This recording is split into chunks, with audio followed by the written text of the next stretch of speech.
अंधेरों के बादल से निकली सूरज की एक किरण सुहानी। क्यों ना हम फिर याद करें बचपन में सुनी एक कहानी। Hi guys, welcome back to be Flossom. बचपन की कहानियों की एक अलग ही बात होती है ना सिर्फ interesting but they always have a moral. आज भी हम एक ऐसी ही कहानी की बात करने जा रहे हैं, द क्रैक पॉट।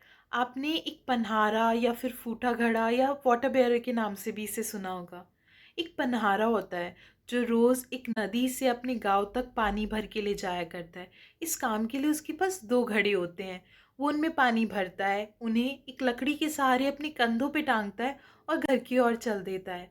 लेकिन जब वो घर पहुंचता है तो उसे पता चलता है कि उसे दो नहीं सिर्फ 1.5 घड़ा पानी ही मिला। क्यों? क्योंकि उनमें से जो एक घड़ा था वो ऊपर से क्रैक था, उसमें क्रैक्स थे, वो टूटा हुआ था। इस वजह से वो लीक करता था और उसे सिर्फ आधा घड़ा ही पानी मिल पाता था। तो जो दूसरा घड़ा था वो क्रैकपॉट को बहुत चिढ़ाता था। तो क्रैकपॉट उसे देख के बहुत उदास हो जाता था। एक दिन जब पनहारा पानी भर रहा था तो क्रैकपॉट ने उसे कहा, इस मतलबी दुनिया में अगर मैं आपको एक घड़ा पानी भी नहीं दे सकता तो आपने मुझे अभी तक अपने साथ क्यों रखा है। इस पर पनहारा हंस पड़ा। तो क्रैकपॉट बहुत कंफ्यूज हो गया। जब वो वापस जा रहे थे तो पनहारे ने क्रैकपॉट को कहा कि अपनी चारों तरफ देखो। क्रैकपॉट ने चारों तरफ देखा तो वो बहुत एस्टॉनिश हो गया। क्यों? क्योंकि उसने देखा कि उसकी तरफ तो ग्रीनरी और फ्लावर्स से भरा हुआ है, लेकिन दूसरी तरफ एकदम बैरन और सूखा हुआ है। तो उसने पनहारे से पूछा कि ऐसा क्यों।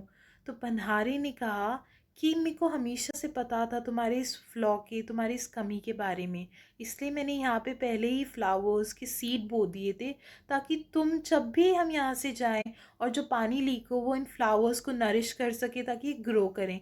इसलिए ये तरफ हमेशा ग्रीन रही है। दूसरे पॉट को बहुत बुरा लगा क्योंकि उसने क्रैक पॉट को चिढ़ाया था। पनहारी ने कहा कि अगर कमी को कमी की तरह देखोगे तो ज़रूर गलत लगेगी, लेकिन नज़रिया बदल के देखोगे तो कुछ ना कुछ खूबसूरती दिखेगी। किसी को डुबाने की दरिया मत बनो, किसी को डुबाने की दरिया मत बनो, छोटा ही सही दुनिया को बचाने का जरिया बनो। Do subscribe to our channel, mail us your stories, till then be flawsome.